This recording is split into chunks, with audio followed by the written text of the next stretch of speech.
स्वागत है आप सभी को हमारे YouTube channel lifeline online classes में। इस चैनल पर वर्ग 10वीं एवं 9वीं के छात्र छात्राओं के लिए एग्जाम में आने वाले महत्वपूर्ण क्वेश्चन का PDF नोट फ्री में देकर ऑल सब्जेक्ट की तैयारी बहुत ही बेहतर ढंग से कराई जा रही है। इसलिए अभी तक आप लोग इस चैनल को सब्सक्राइब नहीं किए हैं तो चैनल को सब्सक्राइब करें, बेल आइकन प्रेस करें ताकि समय समय पर वीडियो का नोटिफिकेशन आप लोगों को मिलता रहे। आज हम आप लोगों को अध्ययन कराने वाले हैं वर्ग 10वीं के संस्कृत का जो अध्याय नंबर 10 है मंदाकिनी वर्णम। मंदाकिनी वर्णन पाठ के अंतर्गत जितने भी महत्वपूर्ण ऑब्जेक्टिव है जो पिछले एग्जाम में पूछे जा चुके हैं या आने वाले एग्जाम में पूछे जाने की पूरी तरीके से संभावना है, उस ऑब्जेक्टिव को लेकर उपस्थित हुए हैं ताकि आप लोगों को एग्जाम की तैयारी बेहतर ढंग से हो सके। इसलिए बिना स्किप किए हुए इस वीडियो को देखिए और अपने तैयारी को मजबूत करते हुए आगे बढ़ते रहिए।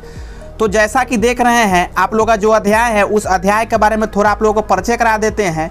ये जो मंदाकिनी वर्णन जो पाठ है, इस पाठ के रचनाकार आप लोगों के हैं महर्षि वाल्मीकि है। और मंदाकिनी वर्णन जो पाठ है वो कहाँ से लिया गया है तो रामायण के अयोध्या कांड से। कहाँ से याद रखिएगा, रामायण के अयोध्या कांड से, मिस्टेक नहीं कीजिएगा आप लोग, रामायण के अयोध्या कांड से यह पाठ लिया गया है। और इस पाठ के अंतर्गत जो मंदाकिनी नदी है, जो चित्रकूट पर्वत या चित्रकूट जो जगह है वहाँ से जो बहती है, उस नदी के विशेषताओं के बारे में बतलाया गया है। यानी जो वनवास के समय जब भगवान राम वनवास के लिए जा रहे थे तो माता सीता को इस नदी के विशेषताओं के बारे में बतलाते हैं, उसी का वर्णन इस अध्याय में किया गया है। तो चलिए पहला नंबर ऑब्जेक्टिव देखते हैं। पहला नंबर ऑब्जेक्टिव आप लोगों के सामने है कि मंदाकिनी वर्णन पाठ के रचनाकार कौन है। ऑप्शन है ए में महात्मा विदुर, बी में महर्षि वाल्मीकि, सी में महर्षि वेदव्यास, डी में कालिदास। तो आप लोगों को पीछे जिक्र कर दिए हैं, बता ही दिए हैं कि पाठ के रचनाकार कौन है इस पाठ के, तो महर्षि वाल्मीकि है। तो ऑप्शन नंबर आप लोगों का बी हो जाएगा। चलिए नेक्स्ट क्वेश्चन को देखते हैं। नेक्स्ट क्वेश्चन आप लोगों के सामने है रामायण पाठ के रचनाकार कौन है। रामायण पाठ के रचनाकार कौन है, तो रामायण के रचनाकार कौन है, तो रामायण का भी रचनाकार क्या है, वाल्मीकि है। तो ऑप्शन नंबर आप लोगों का बी हो जाएगा। अगला क्वेश्चन आप लोगों के सामने है कि अयोध्या कांड किस ग्रंथ का भाग है। अयोध्या कांड, रामायण में बहुत सारा कांड है। कांड कहने का मतलब घटना जो घटा था, सुंदर कांड, अयोध्या कांड, रावण का जो वध हुआ था वह कांड। तो उसी प्रकार से अयोध्या कांड किस ग्रंथ का भाग है, तो वो है रामायण का भाग है। तो ऑप्शन नंबर आप लोगों का ए हो जाएगा।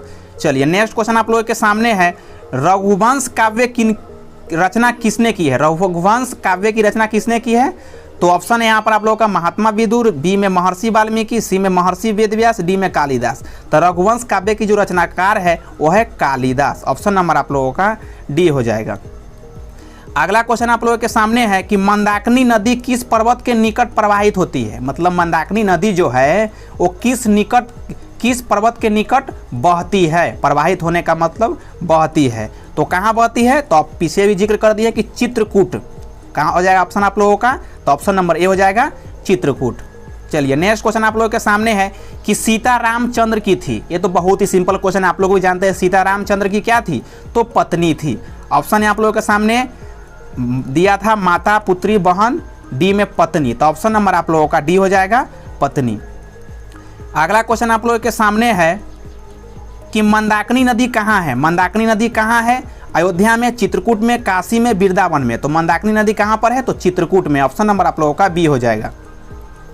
चलिए अगली क्वेश्चन को देखते हैं। अगली क्वेश्चन आप लोगों के सामने है कि मंदाकिनी का वर्णन रामायण के किस कांड में है। मंदाकिनी का वर्णन रामायण के किस कांड में है, तो बाल कांड में, बी में अयोध्या कांड में, डी में सी में सुंदर कांड में।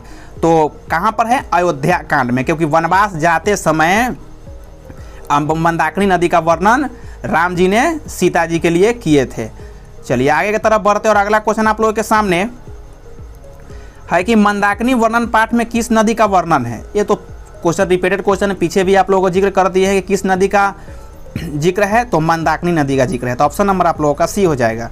ये अगला क्वेश्चन को देखते हैं। अगला क्वेश्चन आप लोगों के सामने है मंदाकिनी नदी में कौन स्नान करते हैं। मंदाकिनी नदी जो है वहाँ पर इस पाठ के अनुसार कौन स्नान करते हैं, मृगा, पक्षी, नर, ऋषि। तो पाठ में बतलाया गया है कि मंदाकिनी नदी में कौन स्नान करते हैं, तो ऋषि मुनि स्नान करते हैं। तो ऑप्शन नंबर आप लोगों का डी हो जाएगा, ऋषि स्नान करते हैं।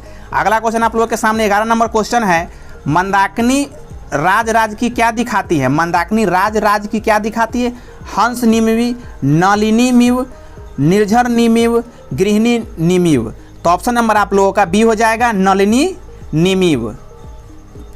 चलिए आगे की तरफ बढ़ते हैं और अगला क्वेश्चन को देखते हैं। अगला क्वेश्चन आप लोगों के सामने 12 नंबर है, मंदाकिनी नदी किस पर्वत के निकट बहती है? तो ये तो रिपीटेड क्वेश्चन है, कहाँ पर बहती है? तो किस नदी के बोले मंदाकिनी नदी किस पर्वत के निकट बहती है? तो पर्वत कौन है? तो चित्रकूट पर्वत। ऑप्शन नंबर आप लोगों का हो जाएगा डी हो जाएगा, चित्रकूट पर्वत। तो यहाँ पर जैसा कि देख रहे अगला क्वेश्चन आप लोगों के सामने है, नाचने के समान कौन दिखता है? नाचने के समान कौन दिखता है? तो ऑप्शन है आप लोगों को पर्वत, नदी, वृक्ष, पक्षी। तो नाचने के समान कौन दिखता है? राम जी क्या बोलते हैं? नाचने के समान क्या दिखता है? तो पर्वत दिखता है। ऑप्शन नंबर आप लोगों का ए हो जाएगा। अगला 14 नंबर क्वेश्चन आप लोगों के सामने है, हंस सारस से सेवित विचित्र तटों वाली कौन है? ये बात राम जी ने सीता जी के लिए कहते हैं, किसके लिए? तो मंदाकिनी नदी के लिए। तो ऑप्शन नंबर आप लोगों का सी हो जाएगा, मंदाकिनी। जैसा कि देखें कि एक एक करके जो इस अध्याय के अंतर्गत 14 ऑब्जेक्टिव था, उस 14 ऑब्जेक्टिव को हम सोल्व कर दिए हैं। अगर आप लोगों को वीडियो अच्छा लगा है तो वीडियो पर लाइक कीजिए, कमेंट कीजिए और दोस्तों के साथ शेयर कीजिए, और इसी प्रकार से हमारे चैनल से बने रहिए ताकि आप लोगों को तैयारी के लिए कंटिन्यू वीडियो अपलोड करते रहे। फिर मिलेंगे नेक्स्ट वीडियो में, तो आज के लिए इतना ही, धन्यवाद।